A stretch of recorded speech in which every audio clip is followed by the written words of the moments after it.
حسين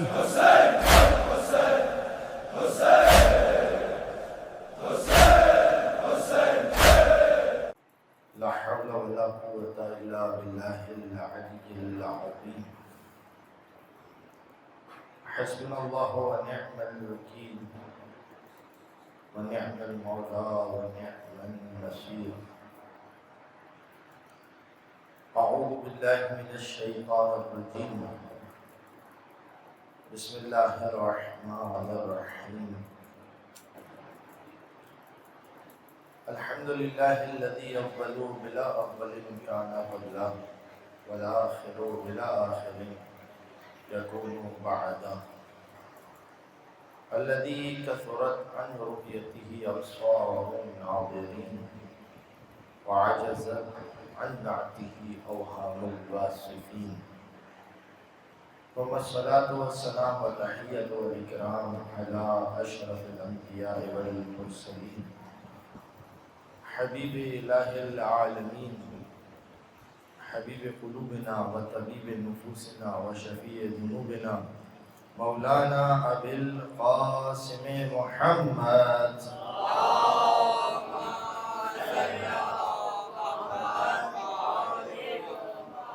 وعلى أهل بيته الطيبين الطاهرين المعصومين المنتجبين الميامين، الذين أذهب الله عنهم الرجس وطهرهم تطهيرا.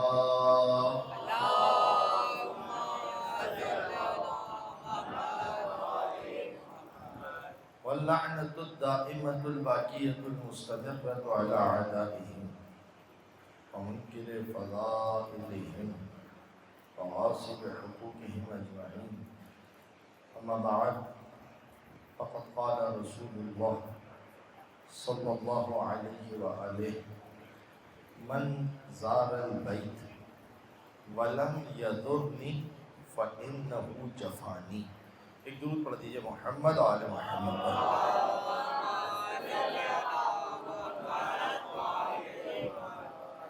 معزز سامعین، کل آپ کی خدمت میں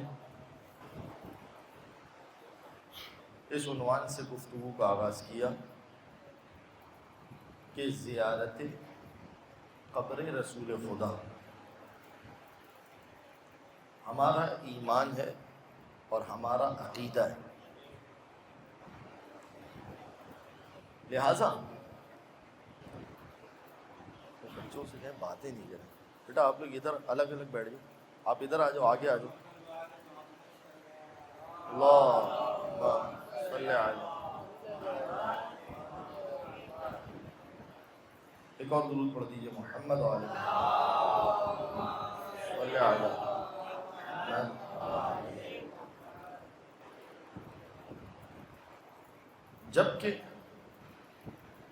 جب ہم مسلمانوں کے دیگر فرقوں کی طرف نظر کرتے ہیں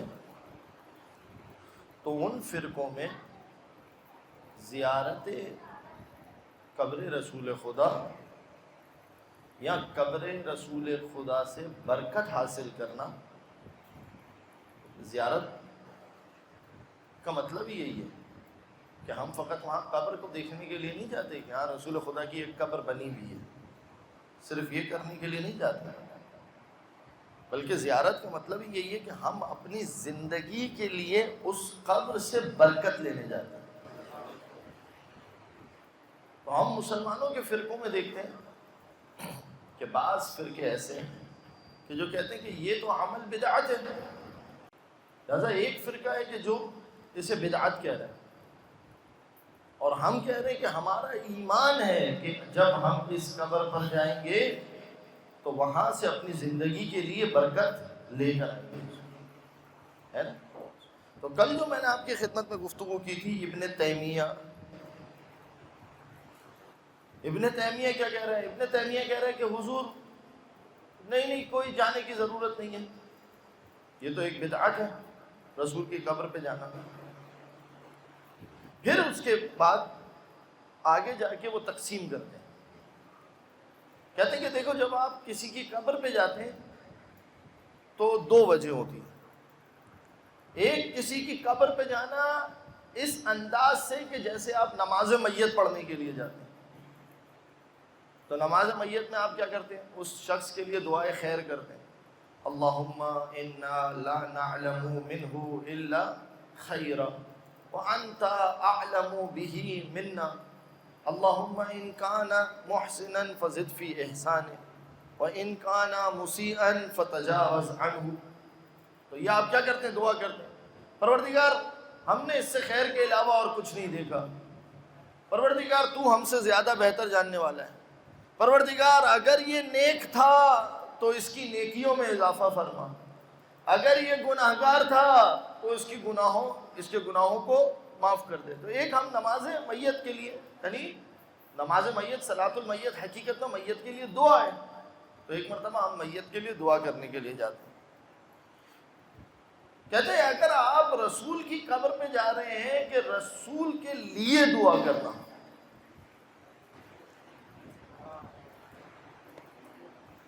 میت کے لیے دعا کرنا تو ٹھیک ہے. اب مجھے بتائیے میری اوقات توجہ کر رہے ہو؟ ایک مرتبہ جب آپ کسی کی قبر پر جاتے ہیں تو آپ وہاں پر جا کر اپنے لیے دعا کرتے ہیں، اپنی حاجت کو طلب کرتے ہیں. آپ وہاں پر جا کے پروردگار عالم سے برکت کو طلب کرتے ہیں اس قبر کے وسیلے سے. یہ نہیں، یہ بدعت، یہ نہیں کر سکتے. توجہ فرمائیں. اب میں نے کل اسی لیے آپ کی خدمت میں ایک جملہ نقل کیا تھا، اگر آپ کے اذہان عالیہ میں محفوظ ہو، کہ مولوی کے یا مومنین کے یا مسلمانوں کے پیسوں سے مسجد بنے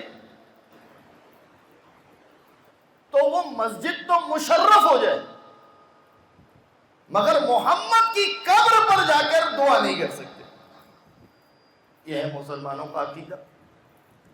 اب آپ مجھے بتائیے کہ یہ دونوں عقیدے، بچوں سے بھی سوال کر رہا ہوں، دوست احباب جو بزرگ بیٹھے ہوئے ہیں، کیا یہ دونوں عقیدے کسی طرح سے جمع ہو سکتے ہیں؟ ہے کوئی امکان نظر آتا ہے؟ دیکھیں ایک صحیح ہے ایک غلط ہے، یا ہم غلط ہیں وہ صحیح ہے، یا وہ غلط ہے ہم صحیح ہے. تو ایک جملہ ہمیشہ یاد رکھیے گا، ہمیشہ یاد رکھیے گا کہ کبھی بھی غلط اور صحیح کو آپ جمع نہیں کر سکتے. یہ میرا اور آپ کے بس کی بات ہی نہیں ہے. یعنی کیا عدم اور وجود جمع ہو سکتے ہیں؟ یا تو آپ اس مسجد میں اس محفل میں موجود ہیں یا آپ موجود نہیں ہیں. میں یہ نہیں کہہ سکتا کہ فلاں صاحب مجلس میں موجود تھے مگر نہیں تھے. یہ کیا؟ آپ کہیں گے مولانا یہ ممکن نہیں ہے. لہذا یہاں سے ایک نتیجہ لے لیجیے کہ کبھی بھی ہم عقائد کے معاملے میں کسی سے اتحاد کر ہی نہیں سکتے. اس جملے کو بہت غور سے سماعت کیجیے. عقیدے کے معاملے میں ہمارا اتحاد ہو ہی نہیں سکتا، نہیں ہو سکتا. ہاں ظاہری اتحاد بے شک رکھیے، کیونکہ ہمیں ہمارا اہل بیت علیہ السلام نے سکھایا کہ ظاہری طور پر تو آپ مسلمان تو کیا. مولانا نے دیکھیں کتنا خوبصورت جملہ کا ہے، میرے ساتھ رہیے. مولانا نے کہا الناس صنفان، لوگوں کی دو صنفیں، اما اخ لک فی الدین اما نذیر لک فی الخلق. یا تو وہ دین میں تمہارا بھائی ہے یا وہ تمہارے جیسی مخلوق ہے. کتنا خوبصورت جملہ مولانا نے کہا. تو اگر دین میں تمہارا بھائی ہے تو اس اعتبار سے اس کے ساتھ نیکی کرو. اگر دینی بھائی نہیں ہے تمہارا تو کم سے کم تمہارے جیسی مخلوق تو ہے نا، تو اس اعتبار سے اس کے ساتھ نیکی کرو. یہ بہت اچھی بات ہے، یہ کام انسان کرے. لیکن یہ کہنا کہ نہیں جی ہمارے نظریات ایک ہو گئے، ہمارے عقائد ایک ہو گئے، ہم عقیدہ ہو گئے. اور اگر کوئی کہتا ہے نا کہ نہیں ہو سکتا ہے، بھائی ہو سکتا ہے تو پھر آپ مجھے کر کے دکھا دیجیے. میں تو ایک چھوٹی سی مثال آپ کی خدمت میں لے کر آیا ہوں کہ زیارت قبر رسول خدا کا عقیدہ ایک کہہ رہا ہے بدعت، ایک کہہ رہا ہے مستحب. بدعت کا مطلب کیا ہے؟ کہ آپ نے شریعت میں ایک ایسی چیز ڈالی کہ جو شریعت میں نہیں تھی. یعنی کہ کیا مطلب؟ زیارت قبر رسول خدا کرنا حرام ہے. اب آپ مجھے بتائیے حرام کو اور مستحب کو کیا آپ جمع کر سکتے ہیں عقیدتاً؟ کوئی نہیں کر سکتا یہ کام. یہاں تک واضح بات واضح. اب آئیے وہ تقسیم کی انہوں نے. تقسیم کرنے کے بعد ان سے سوال کیا گیا کہ حضور ہمارے پاس ایک حدیث آئی ہے، اس حدیث پر ذرا آپ نظر فرما دیجئے. کہ بتاؤ کیا حدیث آئی ہے؟ کہ حدیث یہ آئی ہے، دیکھیے گا بڑی غور سے سنیے گا، توجہات آپ کی میرے ساتھ رہے انشاءاللہ. کہ حدیث یہ آئی ہے کہ کائنات کے رسول خود فرماتے ہیں اور اس کے راوی خلیفہ ثانی کے بیٹے. اس حدیث کے راوی کون ہے؟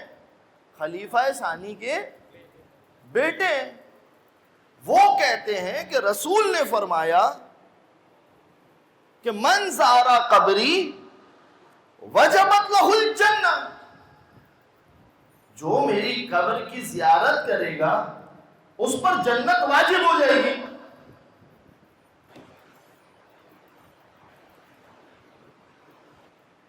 اب یہ جو مسلمان ہم سے کہتے ہیں نا، کیا میں جملہ کہوں، یہ کہتے ہیں بابا جسے رسول کی قبر کی زیارت کر کے جنت مل جاتی ہو، آپ اس قوم کو یہ کہہ رہے ہو کہ تم جنت کے لیے مجلس و ماتم کرتے ہو.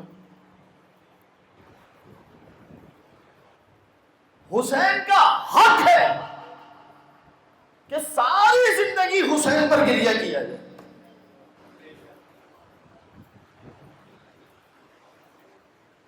اچھا اب یہ حدیث آ گئی، من زارا قبری وجبت لہ الجنہ.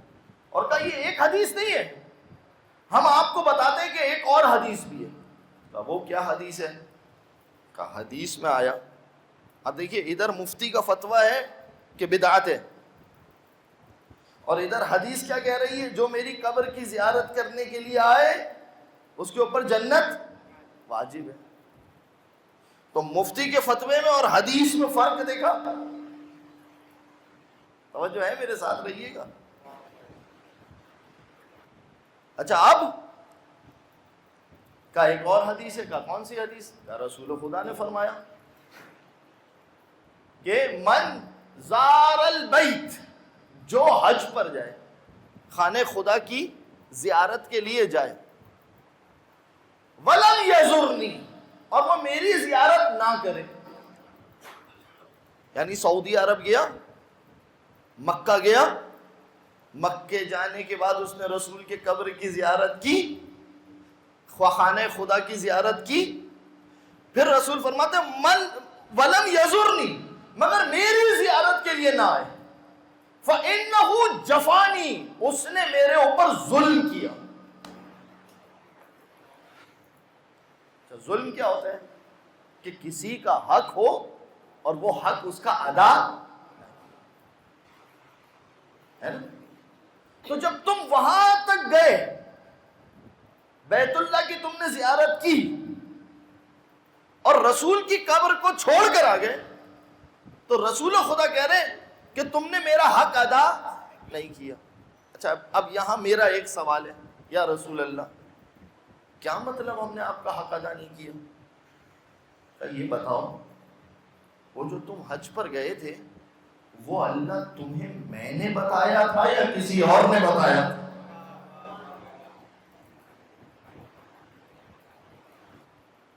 تو جس نے اللہ کا راستہ بتایا اس کو چھوڑ کر ڈائریکٹ اللہ،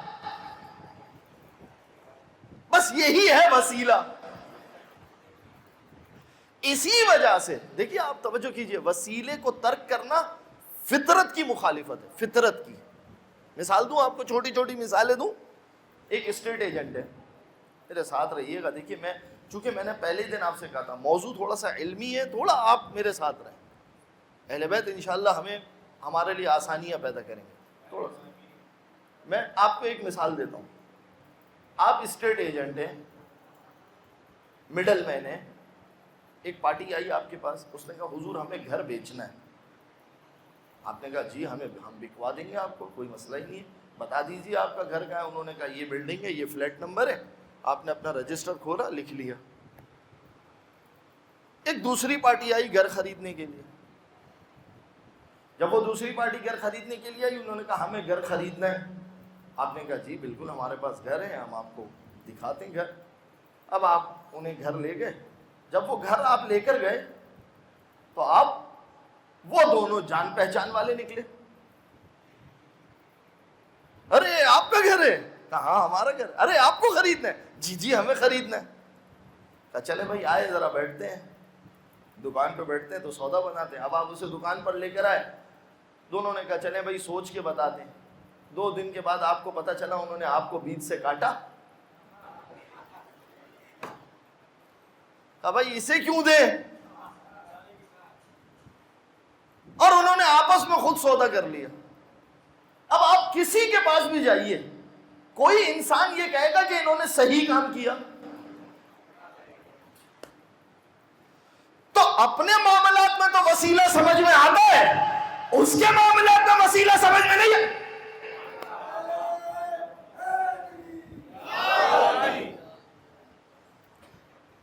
توجہ ہے نا, واضح ہے نا مثال. اب آپ ایسی کتنی مثالیں آپ کو ملیں گی, ہے یا نہیں؟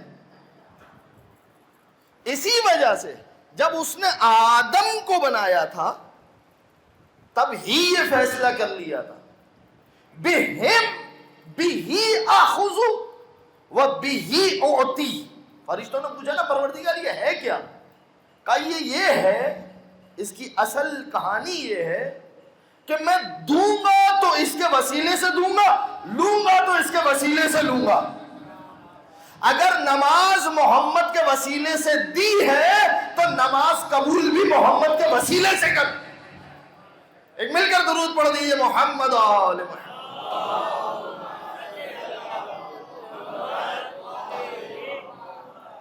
کتنی چھوٹی سی بات تھی, کتنی آسانی سے میں نے آپ تک منتقل کر دی. بڑے بڑے مفتیوں کو سمجھ میں نہیں آئی.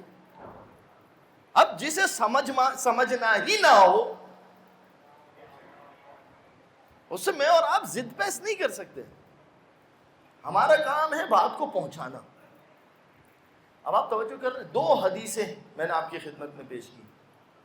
رہیے گا میرے ساتھ ساتھ, میں پھر سے حدیث کو تکرار کر دیتا ہوں. پہلی حدیث کیا ہے کہ جس نے میری زیارت کی جنت اس کے اوپر واجب ہوگی.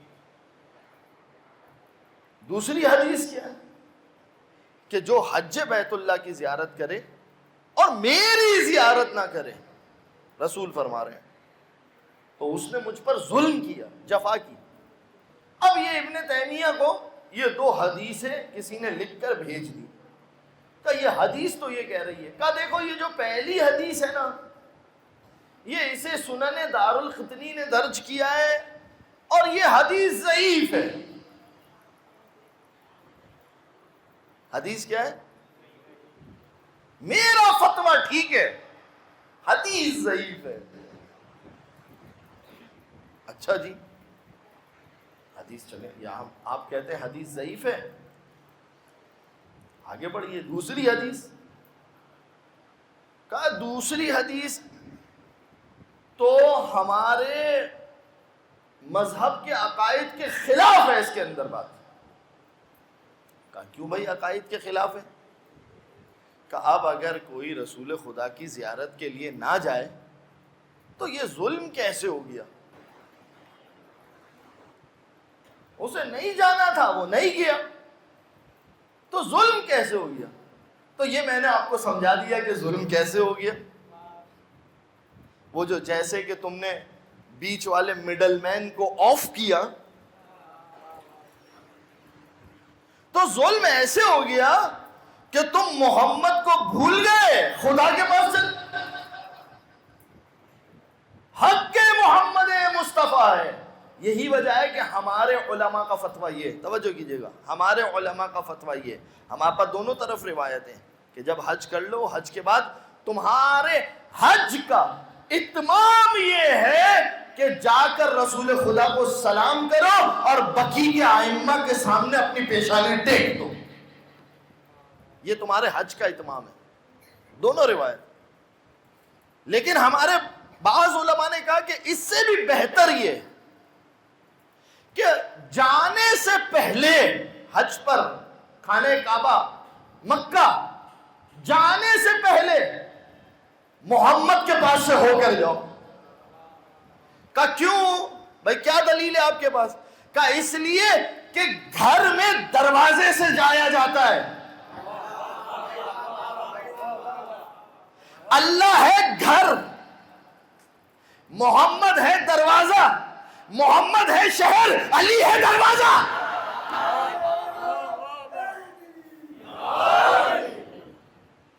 توجہ فرمایا آپ نے؟ لہذا دروازوں کو مت بھولیے. انا مدینۃ العلم وعلی. اچھا، کائنات کے رسول نے کیا کہا؟ یہ علی دروازہ ہے. پھر کیا کہا؟ من اراد العلم فلیأت الباب. جسے جاہل رہنا رہے، جسے علم چاہیے دروازے سے آئے. اسی لیے میں ایک جملہ کہتا ہوں ممبر پر کہ کوئی پوچھے نا علی کیا ہے تو کہو محمد کے علم کی تجلی کا نام ہے علی.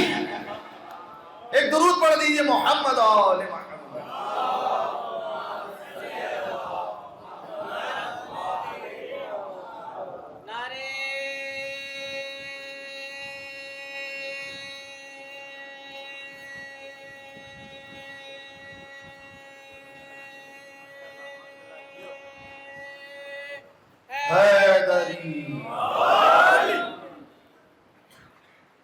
جو فرما رہے ہیں.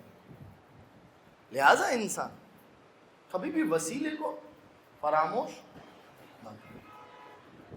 یہ بالکل فطری بات ہے. دیکھیں میں پھر سے اس پہ زور دے رہا ہوں.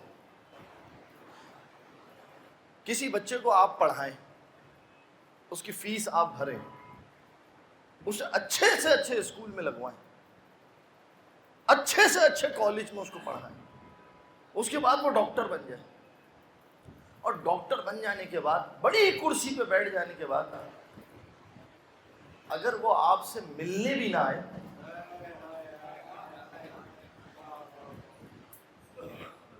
تو آپ کا دل کہے گا ہاں اس نے ٹھیک کیا. آپ جا کے لوگوں کو بتائیں، لوگ اس کو کیا کہیں گے؟ بڑا ہی نالائق انسان ہے کہ نہیں؟ اس واسطے کو خدا نے فراموش نہیں کیا. وَبِالْوَالِدَيْنِ احسانا، والدین کے احسان کو مت بھولنا. تو ظاہری والدین ہیں ماں باپ، اور حقیقی والدین ہیں محمد و علی. تو جیسے ماں باپ کو نہ بھولنا، ویسے نہ کبھی علی کو بھولنا، نہ کبھی محمد کو بھولنا. ایک درود پڑھیے محمد و آل محمد. صلی علی محمد. تو جو فرما رہے ہیں یہ ہے وسیلہ. کیا ہے یہ وسیلہ ہے؟ یہ وسیلہ ہے کہ نہیں؟ آپ کبھی مسجد میں ہے نا، آپ ان کو اندازہ ہو جائے گا، کبھی آپ دیکھیے گا مسجد میں ہے نا، کبھی چندہ مولوی کو بتائے بغیر ڈائریکٹ ٹرسٹ کو دے دیں. مولوی آپ کا بڑا اچھا دوست ہو، اس کو بتائے بغیر ڈائریکٹ ٹرسٹ کو چندہ دے دے، مولوی کو وسیلہ سمجھ میں آ جائے گا. توجہ فرما رہے ہیں؟ لہذا انسان یہ وسیلہ کیا ہے؟ یہ وسیلہ کا وہ پہلی حدیث کا وہ ضعیف ہے، کا یہ دوسری حدیث کا یہ تو ہمارے عقائد کے ہی خلاف ہے. کہا بھائی کیوں خلاف ہے؟ کہا رسول اللہ فرما رہے ہیں اس نے مجھ پر جفا کی. جفا کیوں کی؟ جفا کیوں کی؟ میں نے آپ کو بتا دیا کہ جفا کیوں ہے. کیوں؟ کیونکہ تم وسیلے کو کاٹ رہے ہو، اللہ سے ڈائریکٹ ہونے کی کوشش کر رہے ہو. اور اللہ کہتا ہے کہ میں تمہارے ساتھ کبھی ڈائریکٹ. اب وہ ایک شعر ہے، چلے آپ اتنا خوبصورت انداز سے سنتے تو سنا دیتا ہوں میں آپ کو. کہ اللہ اللہ کہہ کر کے اللہ کو منانا مشکل ہے.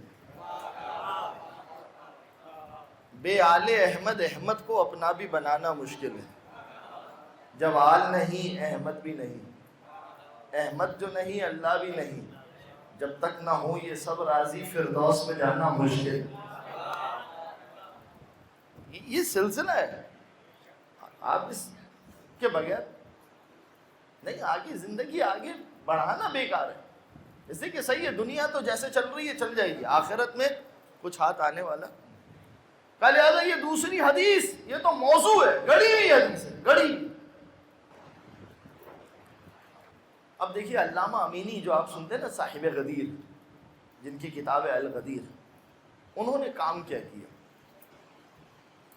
انہوں نے کہا کہ سوال پوچھنے والے نے تو 2 حدیث دی تھی نا، میں 2 حدیث نہیں دوں گا تمہیں، میں تمہیں اسی مطلب کے اوپر 20 حدیثیں دیتا ہوں. یہ ہے کمال. کہ میں تمہیں کتنی حدیثیں دیتا ہوں؟ 20 حدیثیں. اور وہ ساری کی ساری حدیثیں یہ بیان کر رہی ہے کہ رسول کی زیارت کرنا مستحب ہے. وہ جو فرما رہے. اب ان علامہ امینی کی محنت کو دیکھیے. یہ جو ہم کہتے ہیں نا صاحب غدیر، جنہوں نے الغدیر کتاب لکھی، اکثر آپ نام سنتے ہوں گے، صاحب غدیر علامہ امینی، صاحب غدیر علامہ امینی. مگر یہ علامہ امینی نے کام کیا کیا؟ کہا کہ میں 20 حدیثیں اہل سنت کی کتاب سے نکال کر رکھتا ہوں. اب دیکھیے گا، توجہ کیجیے گا. کہا بھائی انہوں نے کام کیا کیا؟ کہا یہ حدیث ضعیف ہے. کہا دوسری حدیث کا یہ گڑی ہوئی ہے. اب دیکھیے توجہ کیجیے گا، انہوں نے کام کیا کیا. تھوڑا سا استدلال کا طریقہ، دلیل کا طریقہ دیکھو. میں بیٹھا ہوا تھا یہاں پر، کوئی ایک شخص آیا، میں اسے جانتا ہی نہیں تھا. ہمیشہ یاد رکھنا ایک جملہ، اسے ذہن میں بٹھائیے. ضعیف حدیث کا مطلب یہ نہیں ہوتا کہ حدیث جھوٹی ہے. جب بھی کوئی آپ سے کہے نا کہ یہ حدیث ضعیف ہے، ضعیف کا مطلب کبھی یہ نہیں ہوتا کہ حدیث جھوٹی ہے. یہاں تک ہے میرے ساتھ مولانا؟ پھر ضعیف کا مطلب کیا ہوتا ہے؟ ضعیف کا مطلب یہ ہوتا ہے کہ حدیث کی جو سند ہے وہ مجھ تک جو پہنچی ہے، جو جس بندے نے حدیث پہنچائی ہے میں اسے جانتا نہیں ہوں. تو حدیث پہنچانے والے میں مسئلہ ہے، حدیث میں مسئلہ. اب میں آپ کو اس کی مثال دے کے سمجھاتا ہوں، تھوڑا میرے ساتھ رہیے.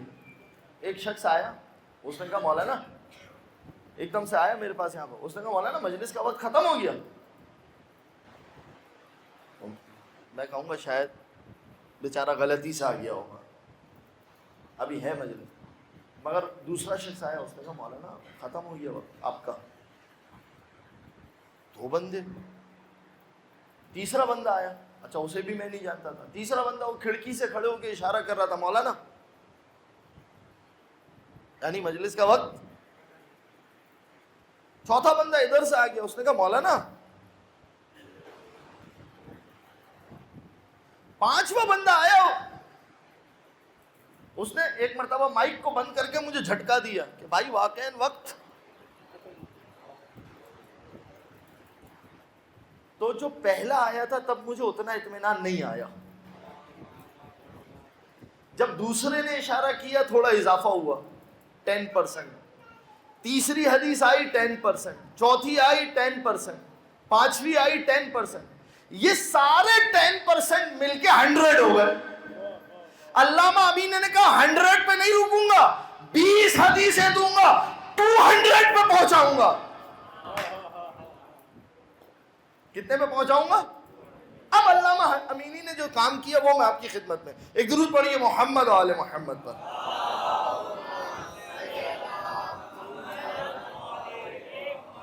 اب دیکھیے گا حدیثیں، میں جلدی بس اس کو پڑھتا جاؤں گا، ترجمہ کروں گا. 20 حدیثیں علامہ امینی نے. موضوع کیا ہے؟ رسول کی قبر کی زیارت مستحب ہے. 20 حدیثیں. پہلی حدیث سنیے گا. اب میں جلدی چند ایک آپ کے سامنے، زیادہ وقت آپ کا ضائع نہیں کرتا. من زارا قبری، جو پہلے حدیث تھی وجبت لہو شفاعتی، اس میں کیا تھا؟ وجبت لہو. یہ حدیث آئی من زارا قبری حلت لہو شفاعتی، جو میری قبر کی زیارت کرے اس کے لیے میری شفاعت حلال۔ دوسری حدیث، من جاءنی زائرن، جو میرے پاس آئے زیارت کی غرض سے، لا تحملہ حاجتن، کسی اور حاجت کے لیے نہیں، خاص میری قبر کی زیارت کے لیے، یہ نہیں کہ مدینے سے گزر رہے تھے، نہیں، خاص میری زیارت کے لیے ہے، لا تحملہ حاجتا الا زیارتی، خاص میری زیارت کے لیے، کانا حقا علی ان اکون لہ شفیعا یوم القیامہ، تو مجھ پر حق ہے کہ میں قیامت کے دن اس کا شفاعت کرنے والا بن جاؤں۔ دوسری حدیث۔ تیسری حدیث، من حج، جو حج پر جائے، دیکھیے الفاظ الگ الگ ہیں مگر سب کا مطلب ایک ہی ہے، من حج فزار قبری، جو حج پر آئے اور میری قبر کی زیارت کرے، بعد وفاتی، میرے مرنے کے بعد، قبری کا بھی لفظ ہے، دیکھیے توجہ کریں، حدیث پر غور کریں، من حج فزار قبری، تو یا رسول اللہ جب آپ نے قبر بول دیا تو بعد وفاتی کہنے کی ضرورت ہی نہیں تھی، تو رسول خدا کہیں گے بہلول صاحب یہ ابھی جو ہے نا وہ 10 ہجری ہے، 14ویں صدی کے اندر کچھ ایسے بے وقوف آئیں گے، بھائی جو مولا کے معنی تبدیل کر سکتے تھے وہ قبر کا معنی بھی گھر کر دیتے، ہے کہ نہیں؟ من حج فزار قبری بعد وفاتی کانا کمن زارنی فی حیاتی، گویا کہ ایسا ہے کہ اس نے میری زندگی میں میری زیارت کی، یعنی رسول کیا کہنا چاہ رہے ہیں کہ دیکھو ہماری موت اور ہماری حیات فقط پردہ ہوا کرتی ہے، یعنی کہ ہم مرنے کے بعد بھی زندہ ہیں، شاہدن و مبشرن و نذیرا و داعیا الی اللہ باذنہ و سراجا منیرا۔ کون ہے؟ محمد شاہد ہے، محمد بشیر ہے، محمد نذیر ہے، محمد اللہ کی طرف بلانے والا ہے، اور محمد رونق والا چراغ ہے۔ اگر کہو نا رسول تھا، رسول مر گیا تو مانو کہ چراغ بجھ گیا، اور اگر کہو نا رسول ہے، رسول باقی ہے، تو مانو کہ چراغ جل رہا ہے۔ ایک درود پڑھ دیجئے محمد و آل محمد پر۔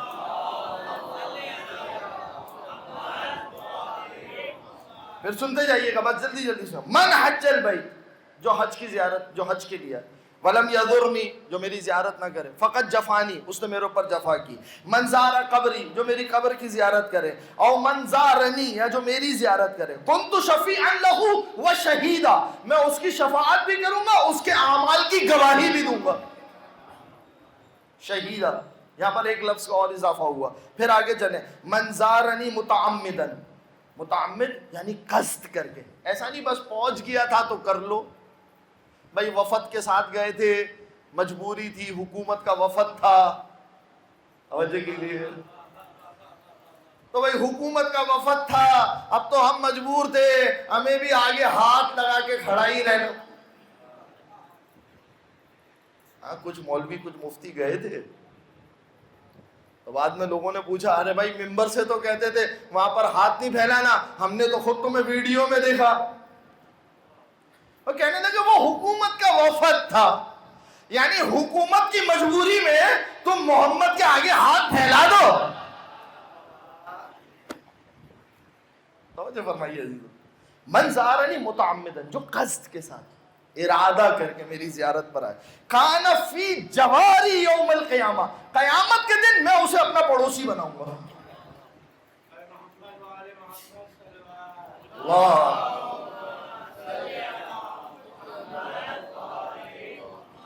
من حج حجت الاسلام وزار قبری، جو حجت الاسلام کرے یعنی حج اکبر، وزار قبری، اور میری قبر کی زیارت کرے، وغزا غزوتن، یا وہ کوئی جنگ لڑے، وصلی علی، اور مجھ پر درود بھیجے، فی بیت المقدس، بیت مقدس میں جا کے، کیونکہ اس زمانے میں جنگیں وہاں پر ہو رہی تھی، لم یسأل اللہ عز وجل فیما افترض علیہ، عجیب ہے واللہ، پروردگار عالم جو میری زیارت کرے، مجھ پر درود بھیجے، پروردگار اس سے سوال ہی نہیں کرے گا کہ میں نے تجھ پر کچھ اور فرض بھی کیا تھا. من زارنی بعد موتی کمن زارنی فی حیاتی من زارنی بالمدینہ, جو مدینے میں میری زیارت کرے.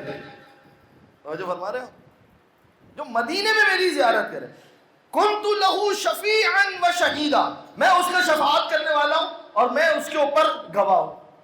اب یہ ساری کی ساری حدیثیں, اب یہ والی حدیث سن لیجیے, یہ آخری میں کافی ساری حدیثیں علامہ امینی کا دیکھیں, یہ ہوتا ہے شیعہ عالم, کہ اگر اس کو یہ پتا چلا نا کہ قبر رسول کی زیارت پر بدعت کا فتویٰ ہے, تو اس نے اتنی حدیثیں جمع کر کے رکھ دی کہ اب اگر کسی کے اندر ہمت ہے تو 2 بدعت کا فتویٰ.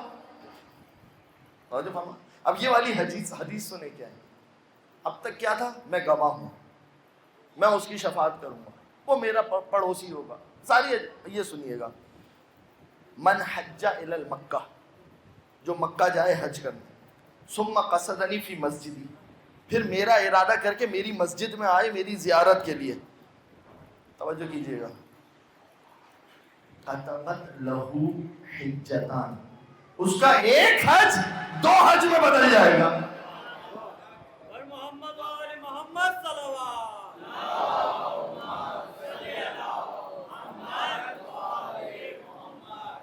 کیا فرمایا, اس کا ایک حج ہے نا. اب میں سوال کروں, پروردگار یہ جو ایک حج 2 حج میں بدلے گا, حج تو ہے کہ تیرے گھر کی زیارت کروں, تو یہ قبر محمد کی زیارت سے زیارت حج میں کیسے بدلے گی؟ اس لیے کہ محمد میرا ہے. تو اب اگر محمد کہہ دے حسین میرا ہے, تو اگر کوئی کربلا جائے اور ہم یہ کہہ دیں کہ جو کربلا گیا اسے 20 حج کا ثواب ملا. یہی وجہ ہے کہ جیسے ہی کوئی شخص آیا امام صادق کے پاس اور اس نے ایک جملہ کہا مولا میں نے 19 حج کیے, امام نے کہا 2 اور کر لے تو کربلا کے ظاہر کے برابر ہو. ایک درود پڑھ دیجئے محمد و آل محمد.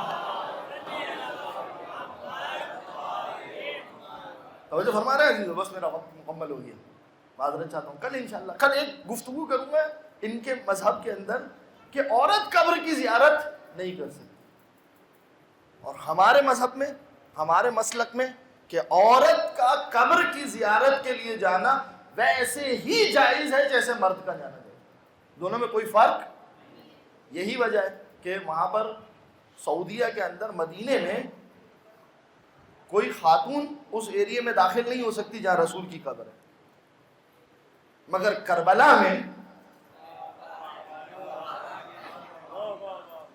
ہے. اب کل اس پر انشاءاللہ دلیل دوں گا کہ خاتون کا قبر کی زیارت کرنا جائز ہے, نہ کہ جائز ہے, مستحب ہے. توجہ فرما رہے ہیں. لہذا کل وقت ہو گیا, مکمل ہو گیا, وقت میں ہے 5-10 منٹ ہے. چلے پھر میں اس کے اوپر گفتگو شروع کر دیتا ہوں. اچھی بات, بہت شکریہ بھائی آپ کا. ایک درود پڑھیے محمد و آل محمد. آج ہی سن لیں, آج ہی سن لیں, کل تھوڑا اور علی سنیں گے. توجہ کیجئے. اب میں آپ کو دلیل دے رہا ہوں. دلیل کیا ہے بھائی مولانا, آپ کی دلیل کیا؟ زیارت صحیح سند حدیث ہے. توجہ کیجئے گا فرق, کہ جناب زہرا ہر بدھ کو جناب حمزہ کی قبر کی زیارت کے لیے جاتی تھی. بی بی زہرا ہر بدھ کو جناب حمزہ کی قبر کے لیے, ہے کہ نہیں؟ تو جو کام محمد کی بیٹی کرے ہے تو کیا وہ بدعت ہو سکتا ہے؟ اچھا, اب ابن تیمیہ نے دلیل کیا لکھی؟ کہ کسی صحابی نے ایسا نہیں کیا. کسی صحابی نے ایسا, توجہ, کسی صحابی نے ایسا. پھر کہتے ہیں کہ ہم بھی تو اہل بیت کو مانتے ہیں, محمد کی بیٹی نے کیا, کسی نے کیا ہونا کی. لیکن محمد کی بیٹی کا عمل تمہارے لیے دلیل نہیں ہے. عورت کا قبر پر جانا جائز ہے. سب سے بڑی دلیل ہے کہ فاطمہ زہرا جاتی تھی قبر کی زیارت کے لیے. ایک درود پڑھ دیجئے محمد آل محمد.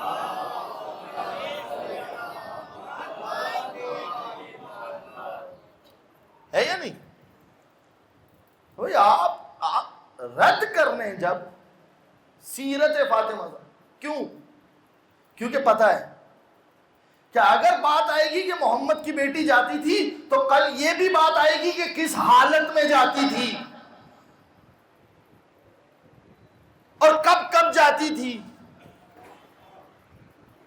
اور پھر یہ بھی بات آئے گی کہ کبھی ایسے بھی گئی کہ پسلیاں ٹوٹی ہوئی تھی.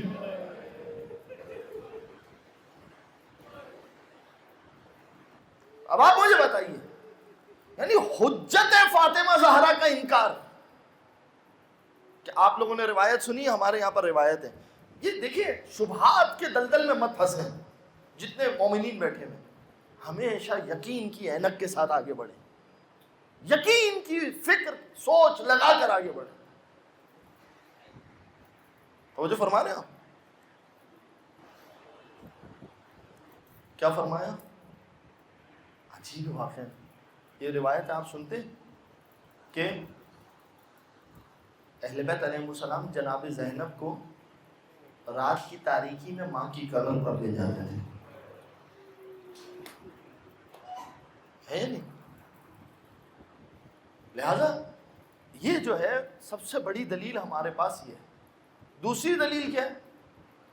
دوسری دلیل یہ ہے کہ قاعدہ ہے شریعت کے اندر. ایک قاعدہ ہے کل شیء لک حلال. ہر چیز حلال ہے. اگر تم حرام کہہ رہے ہو تو حرام کی دلیل کی ضرورت ہے، حلال کی دلیل کی ضرورت. توجہ فرما رہے ہیں آپ؟ اس قاعدے کو یاد رکھیے. ان کا دین کیا ہے؟ یہ حرام. اچھا بھئی حرام کیوں؟ کیونکہ یہ رسول نے نہیں کیا تھا. اچھا جس گھر میں تم آ کے بیٹھے اس گھر میں رسول بیٹھے تھے؟ بھئی یہ حرام. اچھا کیوں حرام؟ کہ یہ کام رسول نے نہیں کیا تھا. تو جس مسجد میں تم نماز پڑھا رہے ہو اس مسجد میں رسول نے پڑھائی تھی. تو دو حرام کا. شریعت ایسے نہیں چلتی. شریعت چلتی ہے کہ حرام جو بندہ حکم لگا رہا ہے وہ دلیل دے. حلال والے کو دلیل دینے کی ضرورت. وہ جو فرما رہے ہیں آپ. لہذا عزیزوں انشاءاللہ کل اس کے اوپر میں جو ہے وہ ایک دلیل یہ یاد رکھنا خود جناب فاطمہ زہرا کی. اور وہ جو روایت ہے کہ شہزادی جاتی تھی وہاں پر زیارت کرتی تھی.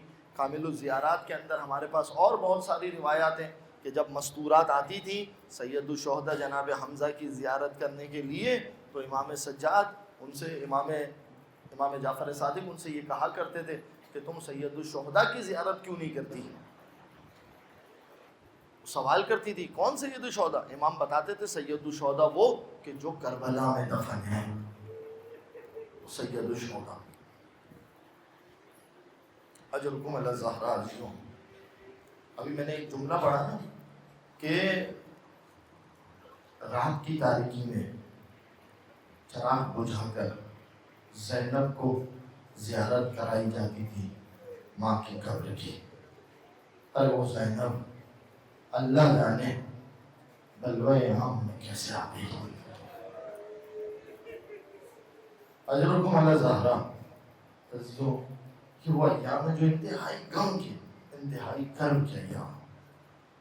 یہ میرے اور آپ کے چوتھے مولا. میں نے اپنی آنکھوں سے روایت پڑھی، آنکھوں سے سنی سنائی بات نہیں کرنا. یہ روایات میں نے اپنی آنکھوں سے پڑھی. شام غریبہ میں جب یہ لوٹنے کے لیے خیموں میں گھسے داخل ہوئے، بی بی کہتی ہے انہوں نے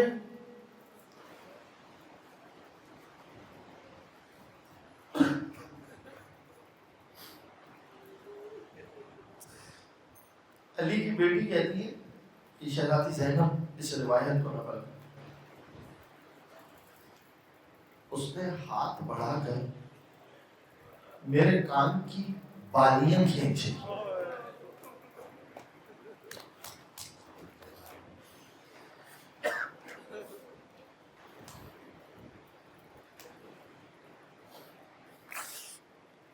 اجرکم اللہ صاحب. خدا کرے اس کا ہاتھ فقط بالی پہ پڑا ہو.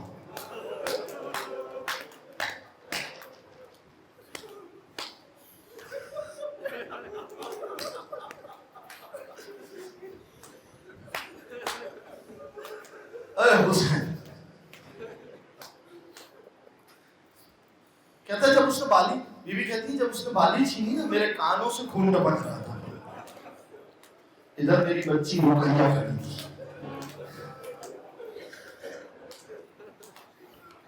اس نے وہ بالیاں بھی چھین لی. ایک اور مستور تھی، اس کے پیر سے پاسے چھین لی. ہو گیا نا، لڑ گئی. علی کی بیٹی لڑ گئی. کہتا جب وہ باہر نکل رہا تھا، بی بی کہتی جب وہ باہر نکل رہا تھا تو اس نے دیکھا سجاد کے نیچے ایک بستر ہے. اس نے دونوں ہاتھوں سے، ادھر دیکھنا میری طرف پھر گریا کرنا، اس نے دونوں ہاتھوں سے ایسے بستر کو پکڑا، ایسے بستر کھینچا کہ سجاد زمین کربلا کے اوپر مٹی میں آلود. وہ بستر لے گیا. سجاد بیمار ہے. 11 محرم ہوئی نا جب، اب آخری جملہ پڑھ رہا ہوں روز روز اس جملے کے اوپر. کہتے سجاد کے ہاتھوں میں ہتکڑیاں، پاؤں میں بیڑیاں، گلے میں توق. اچھا یہ سنا ہے نا، جملہ سننا کیا ہے؟ ایسے جھگڑا سجاد کو زنجیروں میں. زنجیروں کا وزن زیادہ تھا. سجاد میرا بڑا بیمار تھا. اس حالت میں اونٹ کے ننگے کوہان کے اوپر، یعنی کوئی اماری نہیں رکھی گئی، سجاد کو بٹھا دیا گیا. راوی کہتا ہے جب سجاد کوفہ پہنچے نا، فخذ علی بن الحسین یترحشان دما. ارے سجاد کے زانووں سے خون کے قطرے ٹپک رہے تھے. بیمار، مگر سجاد کو شکایت یہ نہیں تھی کہ میرے پیر زخمی ہے، میرا گلا زخمی ہے، میرے ہاتھ زخمی ہے. سجاد کو یہ شکایت نہیں تھی. بس سجاد کو غیرت مارے ڈالتی تھی. اور میری پھوپھی میں مرنا، اور میری بہن میں مرنا. اے کوفے والوں، کوئی چادر ڈال. یعنی السلام علی الحسین، مل کر میرے ساتھ عزیزوں، وعلی علی بن وعلی اولاد الحسین وعلی اصحاب الحسین. اللهم عجل لوليك الفرج وفرجنا بهم يا كريم. ماتم ہے سجاد. حسین حسین حسین حسین حسین